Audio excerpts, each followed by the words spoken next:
네, 법무부가 윤석열 검찰총장에게 정직 2개월 처분을 내릴 때 이 주요 사유로 들었던 게 이른바 판사 사찰 의혹입니다. 이 법무부는 징계를 청구할 때 윤 총장을 수사 의뢰했는데 이를 수사해온 서울고검이 무혐의 처분을 내렸습니다. 이정은 기자입니다.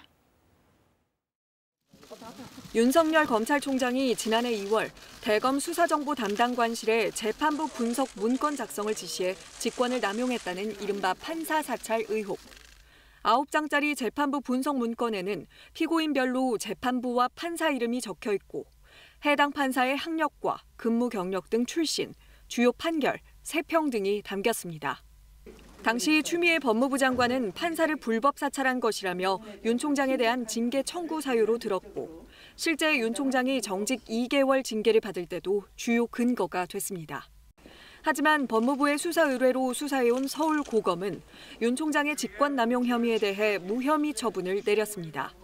윤 총장을 서면 조사하는 등 관련자들을 조사하고 혐의가 성립하는지 법리 검토를 한 결과 총장이 공소 유지를 위해 해당 문건의 작성을 지시할 수 있다고 판단한 겁니다.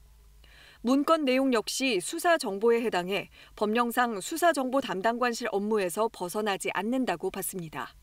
그러나 새로 출범한 공수처가 재수사에 들어갈 수 있다는 관측도 나옵니다. 고위 공직자에게 직권남용 등 범죄 혐의가 있다고 판단할 때 의무적으로 수사해야 하기 때문입니다.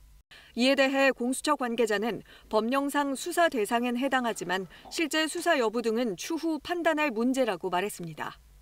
한편 서울고검은 판사 사찰 의혹을 조사하던 대검 감찰부가 법무부의 압수수색 상황을 수시로 전하는 등 적법 절차를 어겼다는 진정에 대해선 아직 수사 중이라고 밝혔습니다. KBS 뉴스 이정은입니다.